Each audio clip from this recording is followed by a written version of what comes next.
Hello friends, HRM के कुछ memory based question answers आज हम लोग डिस्कस करने वाले हैं। ये सारे ही क्वेश्चंस हमारा जो जून में एग्जाम कंडक्ट किया था एचआरएम का, जून 2023 में। ये सारे क्वेश्चंस उसमें पूछे गए थे। तो आप लोगों का एचआरएम का एग्जाम है और आप लोगों को मेमोरी बेस्ड क्वेश्चन से आइडिया लग जाएगा कि किस तरीके के टॉपिक्स में से और किस टाइप के क्वेश्चन जो है पूछे जाते हैं। तो देखिए, एचआरएम देखा जाए तो बाकी इलेक्ट्रिक के सब्जेक्ट में बहुत डिफिकल्ट नहीं है। एबीएम का आपका मॉड्यूल बी है ना, एबीएम के मॉड्यूल बी में भी आप लोगों को एबीएम का जो मॉड्यूल बी है आपके, उसको भी आपका एचआरएम ही है, तो उसको भी आप अच्छे से कर सकते हैं। और एबीएफएम का मॉड्यूल ए भी आपका एचआरएम के ऊपर है। स्पेशली जो मॉड्यूल ए का जो चैप्टर 1 है उसमें काफी बेसिक चीजें आपके एचआरएम को लेके दी गई, तो ये सारे चैप्टर्स आप लोग कर सकते हैं। और अदरवाइज एचआरएम का पेपर बहुत डिफिकल्ट नहीं था। अगर हम बात करें एग्जाम की, जो आपका जून में कंडक्ट किया गया था वो इजी टू मॉडरेट लेवल का था। ठीक है, इजी टू मॉडरेट लेवल का आपका एग्जाम हुआ था। और एक और बात कि इसमें जो भी क्वेश्चंस पूछे गए थे, मैंने 500 प्लस क्वेश्चन आंसर्स एक पीडीएफ आप लोगों के लिए रेडी की हुई है। एग्जैक्ट नंबर मैंने काउंट नहीं किया, 400 टू 500 के बीच में ये क्वेश्चन आंसर्स है। तो जितने भी मैंने मेमोरी बेस्ड क्वेश्चंस उठाए हैं वो सारे मैंने वहीं से कॉपी पेस्ट करके आप लोगों के लिए यहाँ पे अवेलेबल करा है। तो ऑलरेडी जो क्वेश्चंस आपके एग्जाम में पूछे गए थे उसकी पीडीएफ आपके पास ऑलरेडी अवेलेबल है। तो पूरी बुक जो है आपकी एचआरएम की पूरी बुक में से मैंने 400-500 क्वेश्चंस बनाए हैं और वो आपके लिए मोस्ट इंपॉर्टेंट हो जाते हैं। तो जितने भी क्वेश्चंस मैं आज आप लोगों को कराने वाली हूँ, इसको मैंने बुक से नहीं लिया, ये वही जो पीडीएफ है मैंने वहीं से कॉपी पेस्ट करके इसको यहाँ पे लिया। ठीक है, तो वो सारी पीडीएफ मैंने क्वेश्चंस को गो थ्रू करके आपकी बुक से जो है बनाई, आप लोगों के लिए अवेलेबल कराइए। और वो पीडीएफ आपके लिए फ्री में अवेलेबल है। आप लोग टू हैंड्स की ऐप जो है डाउनलोड कर सकते हैं और वहां से आप एचआरएम के सेक्शन में जाके वहां से उस पीडीएफ को आप डाउनलोड भी कर सकते हैं। और टू हैंड्स का जो टेलीग्राम चैनल है वहां पे भी आप लोगों को ये पीडीएफ अवेलेबल हो जाएगी। चलिए अब हम टाइम नहीं लगाएंगे ज्यादा, सीधे हम लोग अपने मेमोरी बेस्ड क्वेश्चंस पे आ जाते हैं। डॉगलस की एक्स और वाई जो थ्योरी, उसके ऊपर आपका क्वेश्चन पूछा गया था जून 2023 में। तो थ्योरी एक्स और थ्योरी वाई क्या बोलती है? अगर इसको हम लोग एक वर्ड में बोलना चाहे तो थ्योरी एक्स बात करती है कि जो लोग लेजी होते हैं, आलसी बोलते हैं ना, ये उसके लिए। और थ्योरी वाई किसके लिए? ये उनके लिए जो लोग बहुत एक्टिव होते हैं, जो हमेशा एनर्जेटिक रहते हैं। तो ये जो थ्योरी दी गई थी डॉगलस के द्वारा, तो इसको थ्योरी एक्स और थ्योरी वाई के नाम से जानते हैं। It was first publish in 1957। उन्होंने एक अपनी किताब लिखी थी 1957 में। उनकी किताब का नाम था ह्यूमन साइड ऑफ एंटरप्राइज। ठीक है, ह्यूमन साइड ऑफ एंटरप्राइज उनकी किताब का नाम था, जो कि इन्होंने 1957 में लिखी थी। These two theories clearly distinguish traditional orthodoxy assumptions about the nature। तो ये जो थ्योरी है, ठीक है, ये थ्योरी जो है लोगों के नेचर के बारे में बात करती है और पहले से जो नेचर था उसके बारे में ये थोड़ा सा डिफरेंट वे में जो है डिफाइन करती है। Theory X from more behaviourally based assumption theory Y. तो इसमें इन्होंने ह्यूमन के नेचर को दो तरह से डिवाइड किया है। थ्योरी एक्स यानी जो लोग लेजी टाइप के होते हैं, और थ्योरी वाई जो कि एनर्जेटिक टाइप के होते हैं। तो थ्योरी एक्स के ऊपर भी क्वेश्चन था और वाई के ऊपर भी क्वेश्चन था। थ्योरी एक्स में उन्होंने क्या क्या अज्यूम किया था? The average human being is inherent lazy by nature. तो बोल रहे कि जो लोग हैं वो नेचर से ही मतलब थोड़ा लेजी होते हैं, इनहेरेंट होता है उनके अंदर। And desire to work as little as possible, और जितना कम हो सके उतना कम काम करना पसंद करते हैं। मोबाइल है, मोबाइल में कोई गेम खेली, उसको लोग ज्यादा पसंद करते हैं, ऐसा थ्योरी एक्स में बोला गया था। He or she dislike the work and will like to avoid it if. अगर उनके पास मौका है तो वो उस काम को चाहे तो छोड़ भी सकते हैं। इसको बहुत सिंपल एग्जांपल से ले सकते हैं। जैसे कोई पर्सन है, मान लीजिए जिनकी मदर बहुत काम करती है और उनकी एक या दो बेटी है। तो जनरली आपने देखा होगा, आपके पड़ोस में, मोहल्ले में आप देख लोगे, क्योंकि वो जो बच्चे हैं वो पढ़ाई कर रहे हैं, बेटियों की आप एज मान लीजिए 17 साल 18 साल, उसके बावजूद भी अपनी मदर की बहुत ज्यादा मदद नहीं कर रही है। तो उनके पास मौका है, वो चाहे तो काम को अवॉइड कर सकते हैं, इसीलिए वो अपनी मदर की मदद नहीं करवा रही है। ठीक है, इस तरह से यहाँ पे चल रहा है। लेकिन जैसे मान लीजिए इनकी शादी हो जाती है तो ससुराल में उनका जोर नहीं है, जिसके लिए उनको ससुराल में काम करना पड़ेगा। तो इसमें यही बात बोली है कि जो लोग हैं उनका नेचर बाय नेचर जो है वो आलसी ही होते हैं। अगर उनको मौका मिलता है तो वो कम से कम काम करना पसंद करते हैं। ये इस थ्योरी में बोला गया। ही or she avoid accepting responsibility. तो जो लोग हैं, जो एक्सेशन में बोला गया कि जो लोग हैं उनको रिस्पॉन्सिबिलिटी लेना पसंद नहीं, क्योंकि ज्यादा रिस्पॉन्सिबिलिटीज तो ज्यादा काम आपको करना पड़ेगा। एंड प्रेफर टू लीड और डायरेक्टेड। तो लोग रिस्पॉन्सिबिलिटी खुद ना लेके क्या करते हैं, दूसरों के अंडर काम करना पसंद करते हैं, क्योंकि अगर आपको ज्यादा रिस्पॉन्सिबिलिटी रहेगी तो ज्यादा स्ट्रेस रहेगा, आपको ज्यादा काम करना पड़ेगा।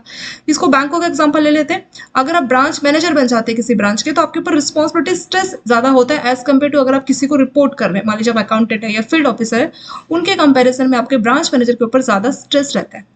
ही or she is self centred. Self centre होता है सारा फोकस खुद के ऊपर रखना, खुद का ध्यान रखना। ठीक है, तो ये सेल्फ सेंटर टाइप के होते हैं। And indifferent to organisation needs.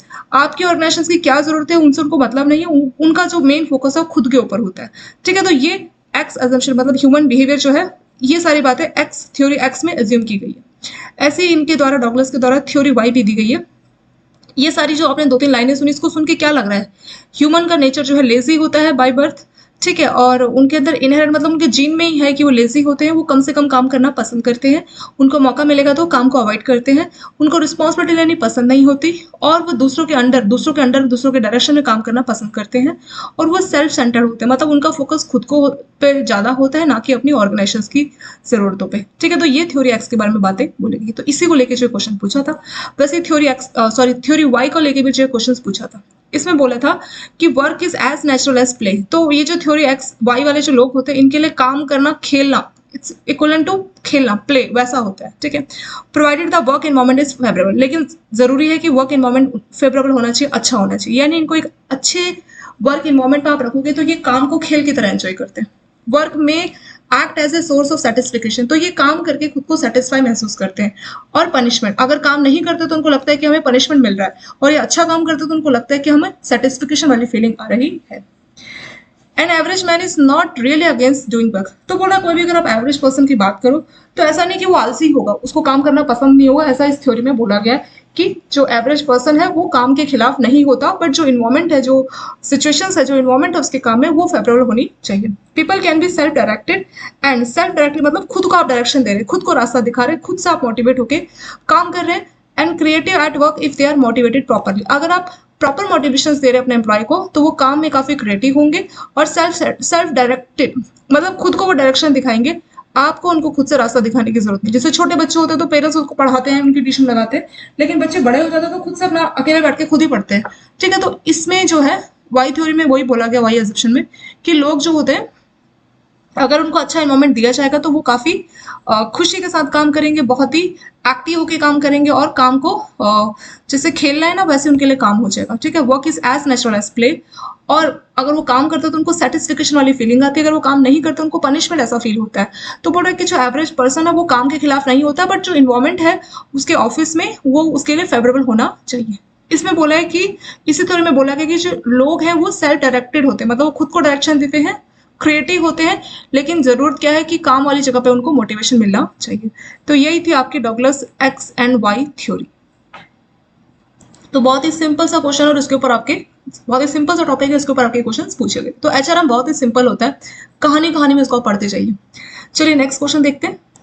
ये वाला क्वेश्चन भी पूछा गया था, what is principal of natural justice. और ये सारे क्वेश्चन मैंने उस पीडीएफ से लिए, मैंने खुद से कोई क्वेश्चन नया नहीं बनाया। What is principal of natural justice, natural justice का प्रिंसिपल क्या होता है, ठीक है। तो देखिए इस प्रिंसिपल को अगर मैं आप लोगों को एक लाइन में बताना चाहूँ ना, तो इसका सिंपल सा मतलब है कि जैसे मान लीजिए अगर आप कोई फैसला लेने जा रहे हैं, ठीक है, जैसे मान लीजिए ब्रांच मैनेजर है और दो क्लर्कल की आपस में किसी बात को लेके कोई बहस हो गई, कुछ भी मतलब कोई इशू हो गया, तो ऐसा नहीं कि ब्रांच मैनेजर किसी क्लर्कल का नेचर उसको पसंद है और वो डिफ्रेंशिएट कर रहा है या अनफेयर वे में जो है डिसीजन ले रहा है, ऐसा नहीं होना चाहिए। तो प्रिंसिपल ऑफ नेचुरल जस्टिस का मतलब जो भी आप डिसीजन लोगे बिना भेदभाव के लोगे, और जिसके भी खिलाफ आप फैसला सुनाने वाले हो तो उसको आप बताओगे कि ये आपके ऊपर इल्जाम ये सब चीजें लगी है और आपके लिए ये गवाह है, ये भी सबूत है। तो दूसरों को सुन के, मतलब जैसे मान लीजिए इसमें C2 के खिलाफ आप कोई फैसला लेने वाले, तो जो BM है वो C2 के पॉइंट भी सुनेगा, जानने की कोशिश करेगा कि हाँ उसके क्या पॉइंट्स हैं। तो कोई भी जब डिसीजन लेने हैं तो नेचुरल जस्टिस का प्रिंसिपल बोलता है कि हमें इथिकल वे में जो है डिसीजन लेना चाहिए। इथिकल क्या है, मतलब ऐसा नहीं कि BM की किसी एक क्लर्कल से अच्छी पड़ती है तो उसने उसके भले उसकी गलती है पर वो दूसरे क्लर्कल को डांट रहा है और उसको बोल रहा है कि नहीं तुमने गलत किया। तो इस तरह से हमें गलत तरह से डिसीजन नहीं लेना, हमेशा फेयर वे में जो है डिसीजन लेना है, इथिकल होकर सोचना है, और जिसके खिलाफ आप डिसीजन ले रहे हैं उसको भी मौका मिलना चाहिए कि वो अपनी बात रख सके कि एग्जैक्टली बात क्या हुई है। तो वही आपका प्रिंसिपल ऑफ नेचुरल जस्टिस, बहुत सिंपल सी चीज लिखी है। देखिए this principle are universally accepted set of rules. तो जो आपके प्रिंसिपल होते हैं ना नेचुरल जस्टिस के, तो ये यूनिवर्सल एक्सेप्टेड रूल है which have survive the test of time. The principle, इस प्रिंसिपल में एग्जैक्टली क्या बोला गया, the principle says that there has to be fair play all along during the disciplinary process. तो कोई भी डिसिप्लिनरी प्रोसेस चल रहा है, डिसिप्लिनरी प्रोसेस होता है कि किसी ने कोई गलत काम किया, मान लीजिए कोई आपके खिलाफ कोई गलत इल्जाम लग गया कि आपने कुछ ऐसा गलत कर दिया अपने ब्रांच में, ऑफिस में, तो उसके लिए आपके खिलाफ डिसिप्लिनरी एक्शन लिया जा रहा है, ठीक है। तो उस टाइम पे जो डील करना चाहिए, तो प्रिंसिपल बोलता है कि फेयर होकर डील करना चाहिए। Right from issuance of chargesheet बना रहे और लास्ट में पनिशमेंट सुना रहे, शुरू से लेकर लास्ट तक आपको फेयर होके मतलब सही तरह से जो है डिसीजन लेना चाहिए। If employee is found guilty of the charge, तो पनिशमेंट तो आप तभी सुनाएंगे ना जब वो गिल्टी होगा, बट शुरुआत जब आप उसकी चार्जशीट बना के करते हैं, तो जब आप चार्जशीट इशू कर रहे हैं तो आपको फेयर वे में ट्रीट करना चाहिए। ऐसा नहीं कि उस एम्प्लॉय के साथ आपकी दुश्मनी थी तो आपने क्या किया, चार्जशीट में 2-4 एक्स्ट्रा गलत बातें लिख के भी जोड़ दी। वो सब नहीं करना चाहिए, फेयर वे में आपको डील करना चाहिए। अगर एम्प्लॉय को मान लीजिए गिल्टी बाद में सबूत सब मिल जाएंगे उसके खिलाफ और गिल्टी होता है तो पनिशमेंट होगा, जो भी होगा सब कुछ फेयर वे में होना चाहिए। It states that person who is proceeded against should have adequate notice of proceeding against him. Employee must have reasonable opportunity. तो बोल रहा है जिसके खिलाफ आप प्रोसीडिंग कर रहे हैं, जिसके खिलाफ आप फैसला लेने जा रहे हैं, उस एम्प्लॉय को भी मौका मिलना चाहिए, उसको भी अपॉर्चुनिटी मिलनी चाहिए। किसकी? ऑफ बीइंग हियर, मतलब उसकी बात भी सुननी चाहिए before the case is decide. तो जब आप फाइनल डिसीजन लेने जा रहे हैं तो जिसके खिलाफ, मान लीजिए कोई ए एम्प्लॉय है जिसके खिलाफ कोई डिसिप्लिनरी एक्शन लिया जा रहा है, तो उसकी बात सुननी चाहिए कि ए क्या बोलना चाहता है। An authority must act impartial and good faith. Impartial होता है कि कोई भेदभाव नहीं होना चाहिए। तो जब ये अथॉरिटी डिसीजन लेने जा रही है उसको इम्पार्शियल वे में और गुड फेथ मतलब ईमानदारी, ऑनेस्टी के साथ डिसीजन लेना चाहिए। तो यही बात आपके प्रिंसिपल ऑफ नेचुरल जस्टिस में बोली गई। तो इसमें क्या क्या चीजें बोली गई है, इस प्रिंसिपल में क्या क्या चीजें बोली गई, इसमें बोला है कि जो भी पर्सन है उसको जिसके भी खिलाफ आप हियरिंग कर रहे हैं तो उसका भी सुनना है, उसके पॉइंट्स भी आपको सुनने हैं। और उसके खिलाफ आप कोई भी चीज लेने वाले, कोई भी एक्शन लेने वाले तो उसको आप इन्फॉर्म करोगे। कोई भी विटनेस है तो आप विटनेस से भी बात करोगे। कोई भी इंस्पेक्शन हो रही, मतलब हर तरह से, मतलब जिस एम्प्लॉय के खिलाफ कोई भी बात जा रही है तो उसको भी मौका दोगे, उसको भी चांस दोगे कि वो जो भी चीजें उसके खिलाफ मिली है, कोई विटनेस उसके खिलाफ मिला तो वो उसको एक बार क्रॉस चेक कर सके। तो इस इसका मौका भी उसको मिलना चाहिए। Employee proceed against should be clearly informed of the charges. अब मान लीजिए आपने किसी पर्सन पे चार्जेस लगाए तो उसको क्लियरली बताना है कि ये चार्जेस आपके ऊपर लगे हैं, तो उसको उसकी इन्फॉर्मेशन देनी है। No one should be condemned unheard. किसी को भी आप दोष नहीं दे सकते बिना उसको सुने हुए। ऐसा नहीं कि बी के खिलाफ आपने कोई फैसला सुना दिया और उसकी बात सुनी नहीं बी की, ऐसा नहीं होना चाहिए। तो वही बोल रहा है कि जो एम्प्लॉय है उसको चांस दिया जाना चाहिए। He should be given chance to examine their own witnesses, कि वो जो भी उसके विटनेस है उसको वो देख सके, एग्जामिन कर सके, तो उसका चांस भी उसको मिलना चाहिए। Documents relies upon for proofing the charge should be given to the employee for inspection. कोई भी डॉक्यूमेंट्स हैं जो कि उसके चार्ज को प्रूफ कर रहे हैं तो वो डॉक्यूमेंट्स जो है एम्प्लॉय को दिखाया जाना चाहिए ताकि वो उसकी इंस्पेक्शन कर सके, चेक कर सके जो भी डॉक्यूमेंट्स जो भी प्रूफ मिले उसके खिलाफ वो सच है कि गलत है। ठीक है, तो शॉर्ट में अगर हम एक लाइन में बोलना चाहें तो बहुत सिंपल सी बात है कि किसी के खिलाफ आप फैसला सुनाने जा रहे हो तो उसकी भी बात आपको सुननी चाहिए, फेयर होकर आपको डील करना चाहिए। ठीक है, और ऑनेस्टी के साथ, गुड फेथ के साथ आपको डिसीजन लेना चाहिए। और जो भी फैसला आप उसको सुना रहे हो, क्या क्या आपके उसके ऊपर क्या क्या इल्जाम उसके ऊपर लगे, क्या क्या चीजें उसके लिए, उसको आप उसको बताओगे और उसके पॉइंट्स भी सुनोगे कि अब तुम्हें क्या बोलना है, तुमने ऐसा ऐसा किया है तो उसको बताओगे कि तुमने ऐसा किया और इसके लिए तुम्हारे खिलाफ प्रोसीडिंग किया जा रहा है या डिसिप्लिनरी एक्शन लिया जा रहा है, तो उसकी बात भी आप सुनोगे। तो मतलब आपको एक तरफा नहीं सोचना, दोनों पक्षों की बातें सुन के फिर फाइनल आपको डिसीजन लेना चाहिए। और खासतौर पर जिसके खिलाफ आप फैसला सुनाने जा रहे हो उसको आप बताओगे कि ये तुम्हारे पे इल्जाम लगे हैं और ये जो है प्रूफ है, ये विटनेस है और ये सारी चीजें, तो उसको पूरा क्लियर कट बताओगे, उसकी बात सुनोगे और तभी फाइनल डिसीजन दोगे। ठीक है, तो वही चीज आपकी प्रिंसिपल ऑफ नेचुरल जस्टिस है। जस्टिस मतलब न्याय आप करोगे ना, नेचुरल वे में करोगे, इथिकल वे में करोगे, तो वही चीज इसमें हो जाती है।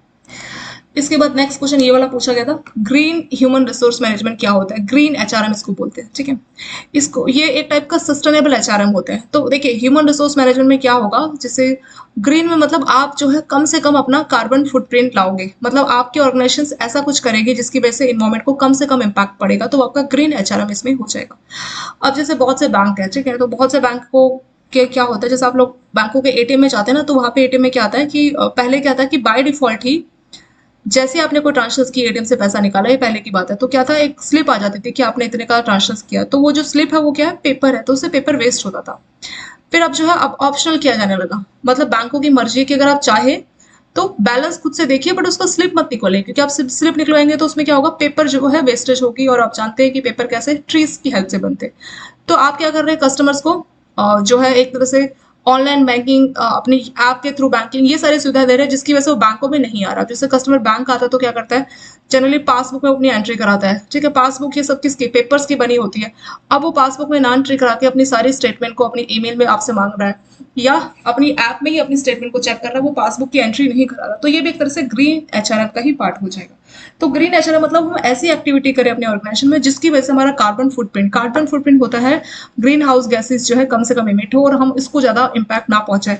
अब देखा जाए डायरेक्ट या इनडायरेक्ट किसी भी में, ऐसा नहीं कि बैंक कोई आग लगा रहा है जिसकी वजह से कोई गैस रिलीज हो रही है, इसका ये मतलब नहीं है। इसका ये मतलब है कि आप कुछ ऐसा इनिशिएट कर रहे हो जिसकी वजह से कार्बन फुटप्रिंट रिड्यूस हो रहा है। अब जैसे बैंक क्या कर रहे हैं, आप जानते हैं ट्रीज ये सब क्या करते हैं, आपके नेचर को, कार्बन फुटप्रिंट्स को इम्प्रूवमेंट में जो है मदद करते हैं, उसको रिड्यूस नहीं करते, मतलब उसको बढ़ाते नहीं है, उसको कम करने में ही मदद करते हैं। अब जो आप बैंक जो अपना ऐप ला रहा है या फिर कोई भी, अगर मान लीजिए ऐसे एक ग्रीन रिक्रूटमेंट होता है, मतलब अभी हम देखेंगे इससे नेक्स्ट क्वेश्चन ये शायद आपका ग्रीन रिक्रूटमेंट। तो इसमें क्या होता है कि जैसे आप किसी को रिक्रूटमेंट के लिए बुला रहे हो तो वो अपनी कार से आएगा या बाइक से आएगा, तो वो पेट्रोल जो है वेस्ट करेगा, ठीक है। पेट्रोल से क्या होगा, ग्रीन हाउस गैसेस को रिलीज करेगा। तो उसके बदले आपने टेलीफोन में या वीडियो कॉल के थ्रू ही जो है आपने उसकी रिक्रूटमेंट ली, उसका जो है जो आपने इंटरव्यू कंडक्ट कराया वो आपने टेलीफोन के थ्रू ही करा लिया या फिर आपने वीडियो कॉलिंग के थ्रू ही आपने इंटरव्यू करा लिया, तो जिसकी वजह से ग्रीन हाउस गैसेस कम इमिट हुई, आपने ग्रीन हाउस गैसेस को इमिट करने से रोका है, तो वो होता है ग्रीन रिक्रूटमेंट, ठीक है। तो वो भी आपके ग्रीन एचआरएम का ही एक पार्ट होता है।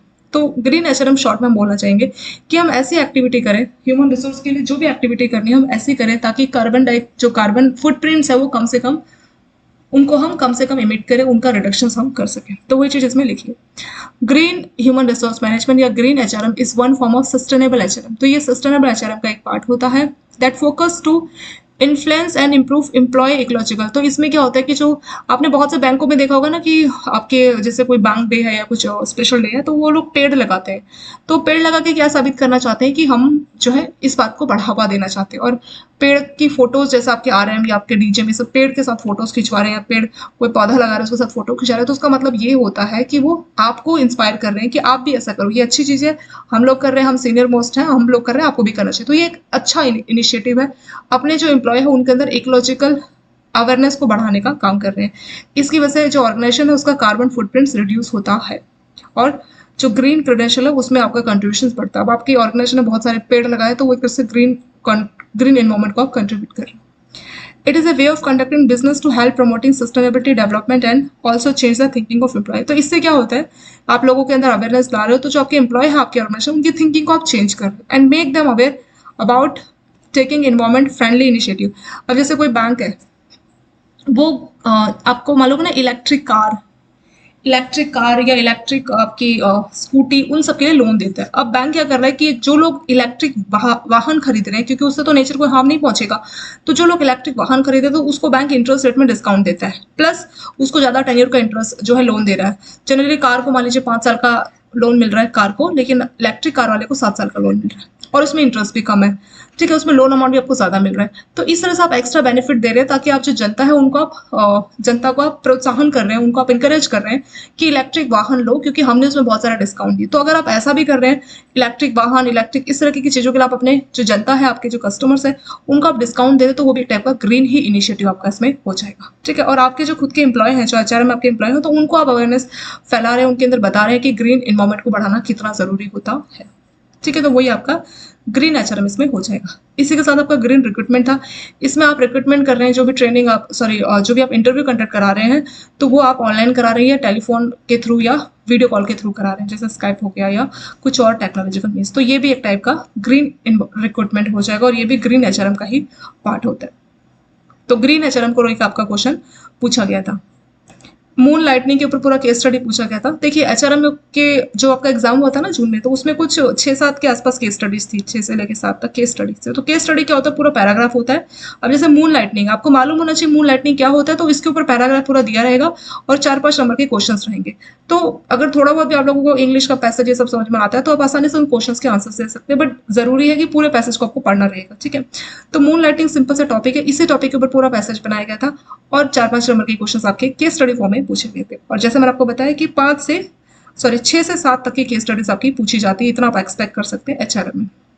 और केस स्टडी भी ऐसा नहीं कि कोई इंग्लिश का कॉम्प्रिहेंसिव नहीं, किसी एक टॉपिक को लेके आपके एचआरएम का एक टॉपिक है मून लाइटनिंग, तो इस टॉपिक को लेके आपका केस स्टडी बनाया था। ये क्वेश्चन, ये जितने भी मैंने क्वेश्चन आपको कराए, ये सारा आपको उसी पीडीएफ से मैंने लिए, कुछ भी मैंने आपका अलग से नहीं कराया, तो उस पीडीएफ को आप जरूर गो थ्रू कर सकते हैं। मून लाइटनिंग बहुत ही सिंपल सा कंसेप्ट है। आजकल न्यूज़पेपर में खासतौर के जब से आपका ये कोविड ये सब आया ना, तो तब से ये वर्ड आपको न्यूज़पेपर में बहुत बार दिख जाएगा। जैसे बीच में टाटा ने कुछ अपने एम्प्लॉयज को निकाला था मून लाइटनिंग के चक्कर में। मून लाइटनिंग होता क्या, अब जैसे पहले तो क्या करते थे कि आप बहुत से लोग आईटी सेक्टर के, स्पेशली आईटी सेक्टर के लोग ये मून लाइटनिंग वाली एक्टिविटी कर पा रहे हैं। तो आईटी सेक्टर के लोगों को वर्क फ्रॉम होम दे दिया गया था, ठीक है। तो वर्क फ्रॉम होम से क्या था, उनका आने जाने का टाइम काफी सेव हो जाता था। तो जो भी उनका ऑफिशियल ऑफिस के मान लीजिए पहले वो अपना 8 या 9 घंटे काम करते थे, उसके अलावा उनके पास काफी सारा टाइम बच जा रहा था। उस बचे हुए टाइम में वो उन्होंने अपना पार्ट टाइम एक और भी काम करना शुरू कर दिया। तो आप ऑलरेडी एक ऑर्गेनाइजेशन के साथ जुड़े हुए हैं और साथ में साथ आप किसी और दूसरे ऑर्गेनाइजेशन को भी पार्ट टाइम या फुल टाइम बेसिस पर आपने ज्वाइन कर लिया। आप दो दो ऑर्गेनाइजेशन के साथ एक बार में काम कर रहे हैं, तो उसी को मून लाइटनिंग बोलते हैं। ठीक है। Moonlighting means taking up a second job or multiple other work assignment apart from one's full time। तो पूरा काम तो आप कर रहे हैं, फुल टाइम जॉब है, उसके साथ आपने कुछ और काम या कहीं से दूसरी सेकंड जॉब या कोई पार्ट टाइम जॉब भी साथ साथ देख लिया है। This topic comes in light specially in IT. तो वही बोला कि जो आईटी इंडस्ट्री है वहां पे ये वाला जो है मून लाइटनिंग का कंसेप्ट काफी इस्तेमाल होता है। Where employed took other job during कोविड-19 while working on work from home models. तो कोविड के टाइम पे बहुत सारे आईटी एम्प्लॉयज को वर्क फ्रॉम होम मॉडल दिया था, तो वहां पे उन्होंने दूसरा काम दूसरी कंपनी में एक साथ ज्वाइन कर ली थी, तो उसी को मून लाइटनिंग बोला जाता है। इसको आप ड्यूल एम्प्लॉयमेंट भी बोल सकते हैं। ड्यूल एम्प्लॉयमेंट मतलब दो जॉब है आपकी, ठीक है, आप एक है पर आपकी जॉब जॉब दो है। वैसे तो बहुत बेरोजगारी की समस्या है, पर जिनके पास ऑलरेडी अच्छी जॉब है, अच्छी क्वालिफिकेशन है, तो उनको एक से ज्यादा जॉब भी मिल जाती है, तो उसी को बोला जाता है मून लाइटनिंग। ठीक है। एक काम के साथ आपने दो काम करना शुरू कर दिया, क्यों? क्योंकि आपके पास टाइम था, तो इसलिए आपने ऐसा करना शुरू कर दिया। और ज्यादातर जो लोग वर्क फ्रॉम होम कर रहे हैं, आईटी एम्प्लॉयज कर रहे हैं, तो उनके केस में ये मून लाइटनिंग देखने को मिला। इसको ड्यूल एम्प्लॉयमेंट भी बोला जाता है। तो ये सिंपल सा टॉपिक के ऊपर आपका 5 नंबर का केस स्टडी, मतलब पूरा पैराग्राफ बना रखा था, उसमें मून लाइटनिंग के रिगार्डिंग सारी बातें बोली गई थी और 5 नंबर के क्वेश्चंस दिए गए थे। पर जो कंसेप्ट था वो मून लाइटनिंग का यही था कि एक साथ आपको एक साथ आप काम कर रहे हैं।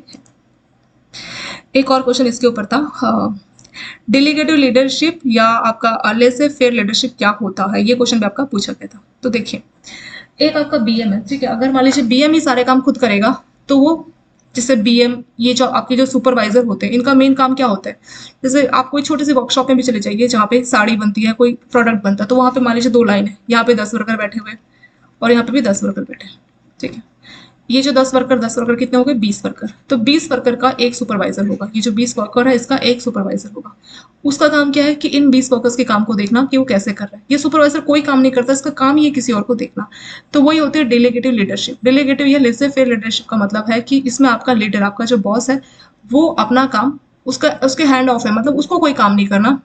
जो भी चीजें हैं, मतलब इसको अगर आप शॉर्ट में देखना चाहते हो, इसमें जो भी डिसीजन लिया जाता है, जो एग्जैक्ट कंसेप्ट वो है कि जो डिसीजन है, डिसीजन के लिए बॉस ने आपके ऊपर छोड़ दिया कि आप ही डिसाइड कर लो कि क्या करना है। ठीक है। तो वो आपकी डेलीगेटिव लीडरशिप आती है।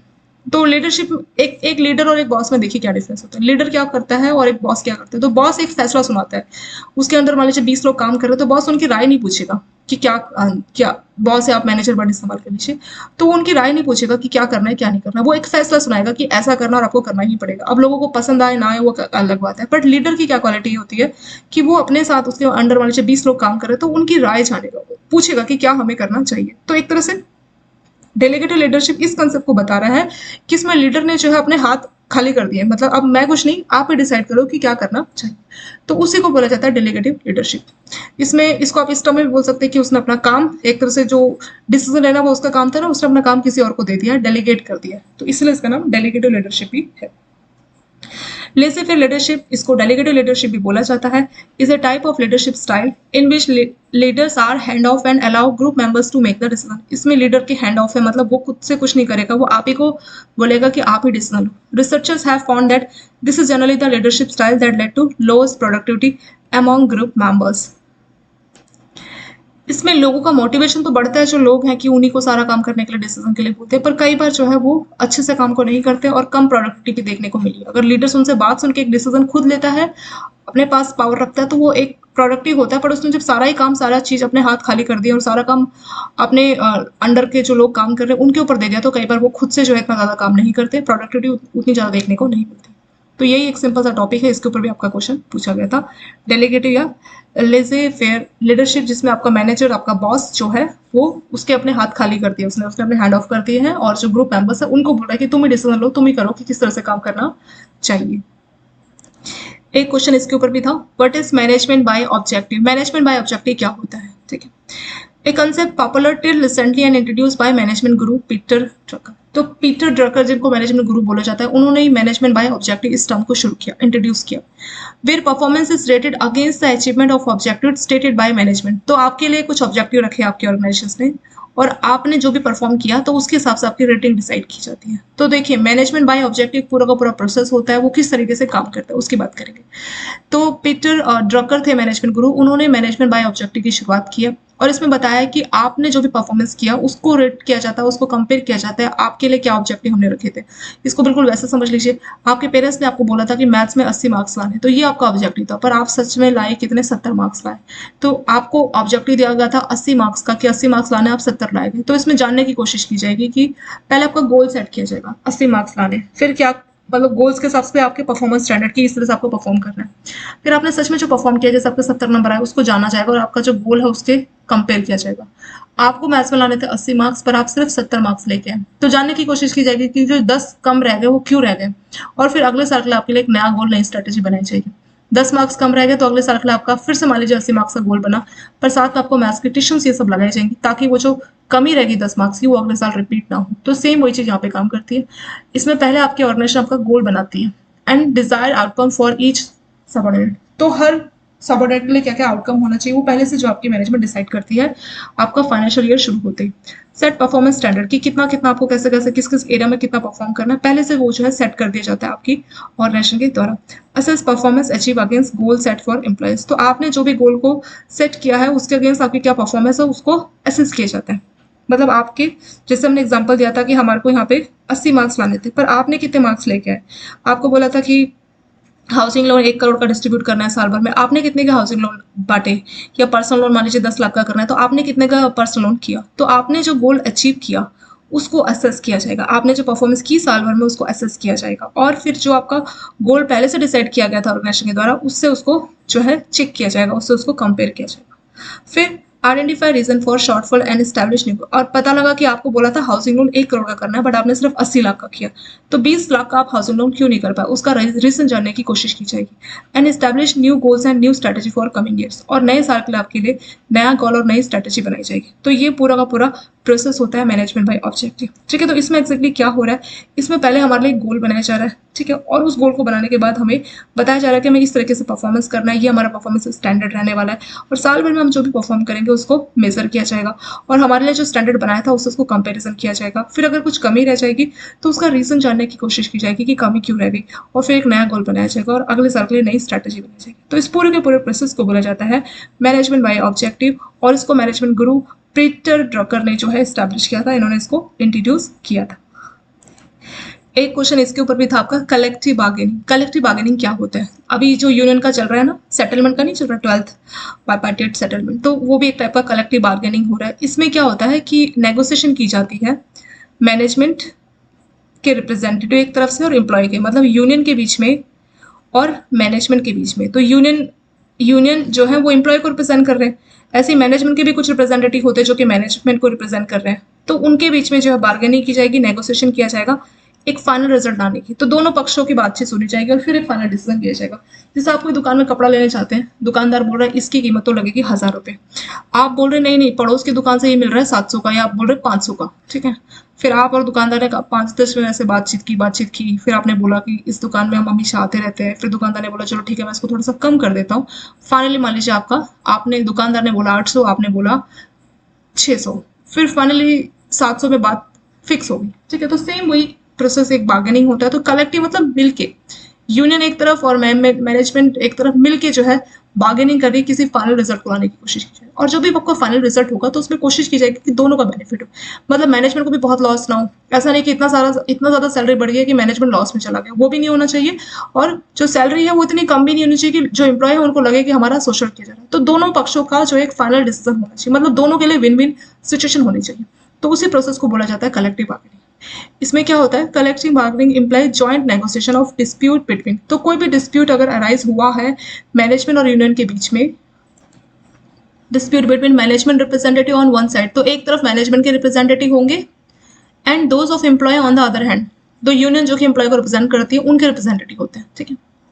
इन द वाइडर सेंस, अगर इसको हम लोग वाइडर सेंस में बोले, the concept of collective bargaining is a process. ये एक प्रोसेस होता है being adopted by unions and management. तो इसको यूनियन और मैनेजमेंट इस्तेमाल करती है फॉर सेटिंग देयर कन्फ्लिक्ट। किसी भी चीज का कन्फ्लिक्ट है, जैसे आपका वेज रिवीजन को लेकर अभी चल रहा है, तो किसी भी टाइप का कन्फ्लिक्ट है तो उसके लिए वो कलेक्टिव बार्गेनिंग वाले प्रोसेस को इस्तेमाल करती है। इसमें वो बातचीत करती है, नेगोशिएशंस करती है और एक ऐसा रिजल्ट को डिसाइड करती है फाइनली जिसमें दोनों का बेनिफिट हो, ठीक है। तो वही आपका कलेक्टिव बार्गेनिंग। नेक्स्ट क्वेश्चन आपका इसमें से आया था एक्चुअली। नॉलेज मैनेजमेंट दो टाइप का होता है, एक होता है आपका एक्सप्लिसिट और दूसरा होता है टेसिट नॉलेज। तो इसके ऊपर आपका क्वेश्चन पूछा गया था, ठीक है, क्वेश्चन ये था। तो इसको समझने से पहले हमें जानना होगा कि नॉलेज मैनेजमेंट क्या होता है, ठीक है। तो नॉलेज मैनेजमेंट के ऊपर भी मैंने एक क्वेश्चन रखा है, नॉलेज मैनेजमेंट क्या होता है। Knowledge management can be defined as a process encompass various steps. तो नॉलेज मैनेजमेंट ऐसा नहीं कि एक सिंगल स्टेप है, नहीं, इसमें कई सारे स्टेप्स होते हैं। पहला, gathering, organising, sharing and analysing the knowledge of individual and group across. तो आपके ऑर्गेनाइजेशन में इंडिविजुअल्स हैं, ग्रुप्स हैं, उनकी नॉलेज को इकट्ठा करना, उसको ऑर्गेनाइज करना, मतलब इकट्ठा कर लिया, उसको संभाल के अच्छे से रखना, शेयर करना आपस में, और जो भी नॉलेज है उसको एनालाइज करना। तो ये सारी चीजें आपके नॉलेज मैनेजमेंट में आ जाएगी। किसकी नॉलेज? कोई स्पेसिफिक इंडिविजुअल भी हो सकता है या ग्रुप भी हो सकता है जो कि आपके ऑर्गेनाइजेशन में काम करते हैं। In order to leverage such knowledge, leverage होता है कि उस नॉलेज को हम इस्तेमाल कर सके for organisation performance and to generate new set of value, अपनी ऑर्गेनाइजेशन के परफॉर्मेंस को बेटर बनाने के लिए और एक नया वैल्यू जनरेट करने के लिए। क्योंकि आपके जो एम्प्लॉयज हैं वो आपके ह्यूमन रिसोर्स क्या है, वो एक तरह की असेट है, वो एक तरह की वैल्यू है आपके ऑर्गेनाइजेशन के लिए। तो अगर आपके अंदर बहुत अच्छी नॉलेज है, अच्छी स्किल्स है, तो वो ऑर्गेनाइजेशन को एक वैल्यू जनरेट करके देता है। तो वही है नॉलेज मैनेजमेंट, ठीक है। तो ये पूरा का पूरा प्रोसेस है जिसमें नॉलेज को इकट्ठा किया जाता है, ऑर्गेनाइज किया जाता है। किसी को अगर कोई नॉलेज चाहिए तो उसको शेयर भी किया जाएगा और उसको एनालाइज किया जाएगा कि किस लेवल तक की नॉलेज है, किसकी नॉलेज, इंडिविजुअल ग्रुप की नॉलेज को, ताकि हम जो है उस नॉलेज को इस्तेमाल कर सके अपनी ऑर्गेनाइजेशन की परफॉर्मेंस को बढ़ाने के लिए और वैल्यू को सेट करने के लिए। तो वो होता है आपका नॉलेज मैनेजमेंट, ठीक है। तो नॉलेज मैनेजमेंट हमें समझ में आ गया। दो टाइप का होता है ये। What are the types of knowledge management? ये दो टाइप का होता है, एक है एक्सप्लिसिट और दूसरा होता है टैसिट नॉलेज, ठीक है। इन दोनों में डिफरेंस क्या होता है इसकी बात करेंगे। पहला है explicit knowledge. It is defined as component of knowledge which can be codified and transmit in a prescribe language. जो एक्सप्लिसिट नॉलेज है इसको प्रॉपर लिखा गया है, जैसे आपके कोई डॉक्यूमेंट्स है, डेटाबेस है, आपके अगर बैंकों की बात करें तो आपके बैंकों के सर्कुलर्स है जहां से आप कोई नॉलेज ले सकते हैं, आपके ईमेल्स है, चार्ट्स है, ठीक है, डेटाबेस है, वेब्स है, वहां से आप अपने ऑर्गेनाइजेशन में किसी भी चीज के बारे में नॉलेज ले सकते हो। तो वो आपके एक्सप्लिसिट, ये जो वर्ड है ना एक्सप्लिसिट, इसका मतलब होता है क्लियर कट, कहीं पे लिखा हुआ है, तो वो हो जाएगी आपकी एक्सप्लिसिट नॉलेज। मतलब जो आपके सर्कुलर्स होते हैं, आपके मास्टर सर्कुलर्स होते हैं, मास्टर गाइडलाइंस होती है, डायरेक्शंस होती है, तो वो आपके लिए एक्सप्लिसिट नॉलेज है। कोई अब आपको मान लीजिए कोई प्रोडक्ट का समझ में नहीं आ रहा कि क्या करना चाहिए, तो आप क्या करोगे, उसका सर्कुलर उठा लोगे, तो वो आपके लिए एक्सप्लिसिट नॉलेज का काम करेगा। ऐसे ही होता है टैसिट नॉलेज। ये क्या होता है? On the other hand tacit knowledge is a personal intelligence. जैसे आपने देखा होगा कि कुछ एक्सपीरियंस लोग होते हैं, उनको मालूम होता है कि इस सिचुएशन में क्या, वो आपको कहीं किताबों में नहीं लिखा हुआ मिलेगा, आपको सर्कुलर में नहीं मिलेगा, वो आपको एक्सपीरियंस से मिलेगा। जनरली आप लोग देखते हैं ना कि बैंकों में हर साल आपकी सैलरी बढ़ती है, काम तो आप लोग वही कर रहे हैं, बट फिर भी आपकी हर साल सैलरी बढ़ती है। मान लीजिए 2000 3000 जितना भी बढ़ रहा है, तो वो क्यों हो रहा है? क्योंकि आप हर साल एक्सपीरियंस होते जा रहे हैं, और जैसे जैसे आपका एक्सपीरियंस बढ़ता जा रहा है, ऑर्गेनाइजेशन के लिए आप एक असेट का काम कर रहे हैं, एक अच्छा बढ़िया नॉलेजेबल एसेट का काम कर रहे हैं, इसकी वजह से भी आपकी सैलरी बढ़ती है। तो एक पर्सन जो रिटायर होने वाला है, मान लीजिए 55 साल का है, और एक पर्सन मान लीजिए जिसकी एज है 22 से 25 साल, जिसने अभी भी बैंक को ज्वाइन किया, भले ही इसका नॉलेज ज्यादा होगा, हो सकता है मैथ्स या माइंड या आईक्यू सब कुछ 25 साल वाले बच्चे का ज्यादा है as compare to 55 years, but इसके अंदर ये जो टेसिट नॉलेज है बहुत ज्यादा है। क्यों? क्योंकि इसने लाइफ में बहुत सारे एक्सपीरियंसेस सीखे हैं। कुछ चीजें बोलते हैं ना कि लाइफ में कुछ चीजें हमें किताबें नहीं सिखाती, वो हमें लाइफ के एक्सपीरियंसेस सिखाते हैं। तो वही होती है आपकी टेसिट नॉलेज, मतलब ऐसी नॉलेज जो आपको एक्सपीरियंस से आती है। मान लीजिए इन्होंने 55 साल में कितने साल, 25 या 30 साल काम किया, इनको मालूम है किस तरह की सिचुएशंस आ सकती है और इस सिचुएशन में हमें कैसे हैंडल करना चाहिए। सारा नॉलेज इनके अंदर है, इनकी इस नॉलेज को बोला जाएगा टेसिट नॉलेज। और ये जो आपकी एक्सप्लिसिट नॉलेज है इसको तुम शेयर कर सकते हैं, बट इसको हम लोग शेयर नहीं कर सकते, ठीक है। तो वही चीज इसमें होती है। तो इसी के ऊपर आपका क्वेश्चन पूछा गया था आपके जून में कि टेसिट नॉलेज क्या होती है। इट इज पर्सनल, इंट्यूसिव, आपका कंटेक्चुअल और डिफिकल्ट टू फॉर्मलाइज। मतलब इसको हम ऐसा नहीं कि किसी जगह पे लिख दे कि ऐसा होगा तो वैसा करना, ये हमें जब स्थिति होगी तो खुद ही समझ में आएगा। इसको आप फॉर्मलाइज नहीं कर सकते, कहीं पर टेक्स्ट में एग्जैक्टली लिख नहीं सकते, इसको आप रिकॉर्ड भी नहीं कर सकते। It is build out of experience. ये नॉलेज बनती कैसे? फिर ये एक्सपीरियंस से बनती है। And stored in mind of people. ये कहाँ पे स्टोर होती है? लोगों के दिमाग के अंदर स्टोर होती है। इसको आप कहीं पे सेव करके किताब में लिख के ऐसा नहीं इसको स्टोर कर सकते। वही आपकी टेसिट नॉलेज, ठीक है। सिंपल हो गया। एक्सप्लिसिट नॉलेज जिसको आपने किताबों में, डॉक्यूमेंट्स में, डेटाबेस में स्टोर करके रखा हुआ है, वो हो गया आपकी एक्सप्लिसिट नॉलेज। टेसिट नॉलेज में क्या होगा? जो आपके एक्सपीरियंस आपको आती है, ये आपके माइंड में स्टोर होती है, इसको आप कहीं पे शेयर भी नहीं कर सकते, और ये आपके खुद के पास, आपके माइंड में आपके पास रहती है, और ये आपके एक्सपीरियंस से ही आप सीखते हैं। ये बिल्ड कैसे होती है? एक्सपीरियंस के साथ हम इस टेसिट नॉलेज को सीखते हैं। तो सिंपल सा क्वेश्चन है आपका, पूछा गया था जून 2023 में। एक क्वेश्चन मैटरनिटी बेनिफिट एक्ट 1961 के ऊपर भी पूछा गया था। तो ये देखिए, ये जो आपका एक्ट आया था मैटरनिटी बेनिफिट एक्ट 1961, इसके आने का ऑब्जेक्टिव क्या था? तो ये एक टाइप का सोशल सिक्योरिटी एक्ट था to promote the welfare of working womens. तो ज्यादातर जो वर्किंग वुमेन्स होती है उनके लिए एक्ट जो है लाया गया था। सो इस एक्ट में क्या बोला गया था, it also prohibit walking of pregnant woman for specific period before. तो जब डिलीवरी होने वाला है उससे पहले और उसके बाद की कुछ टाइम तक जो है उनको काम करने से मना किया गया इस एक्ट में, क्योंकि डिलीवरी होने से पहले भी जो है ये काम नहीं कर सकती, बहुत इनके अंदर वीकनेस आ जाती है, डिलीवरी के बाद भी काफी वीकनेस इनके अंदर रहती है, तो इसलिए उनको थोड़ा रेस्ट मिलना चाहिए, उस दौरान इनसे काम नहीं लेना चाहिए। और इस आधार पे आप उनको जॉब से नहीं निकाल सकते। प्रॉपर जो है गवर्नमेंट बैंक में आप लोग जानते हैं 6 महीना 9 महीने का छुट्टी दिया जाता है, ताकि उस दौरान वो अपना जो है बच्चे का देख रेख कर सके, और साथ के साथ वो क्या कर सके, अपने जो भी ऑफिस है, ऑफिस उनको सैलरी, ये सारी सुविधाएं भी दी जाती है। तो इस एक्ट के पास होने के बाद से ये सबको ना शुरू हुआ। It provide for leave and certain monetary and other benefit. तो इसमें लीव दिया जाता है, आपकी ऑफिस, आपकी बैंक आपको छुट्टी देती है, और उसमें आपका सैलरी आपको एज इट इज पे किया जाता है। तो इससे आपको मॉनिटरी और बाकी के बेनिफिट्स एज इट इज रहते हैं, और इसमें आपको जो लीव है, जो छुट्टी है, वो आपको दी जाती है उस ड्यूरेशन के लिए। सो यही था आपका मैटरनिटी बेनिफिट एक्ट 1961। चलिए इसके साथ ये वाला वीडियो हम लोग कंप्लीट करते हैं, यहाँ पे इसको यहाँ पे खत्म करते हैं। और आपके काफी सारे जो मैंने क्वेश्चंस की बातचीत की है, ये सारे क्वेश्चंस आपको कहाँ पे मिल जाएंगे, ये आपके सारे मेमोरी बेस्ड क्वेश्चंस हैं, और ये सारे क्वेश्चंस आपको कहाँ मिलेंगे, टू हैंड्स की ऐप में आपको पीडीएफ मिल जाएगी, या आप लोग टेलीग्राम चैनल से भी जो है इस पीडीएफ को डाउनलोड कर सकते हैं। और कुछ और क्वेश्चंस है, इसको हम लोग 2-3 पार्ट और अभी बनाएंगे, वहां पे आपके आने वाले बाकी के जो क्वेश्चंस है उसको वहां पे हम लोग डिस्कस कर लेंगे। Thank you so much for watching this video.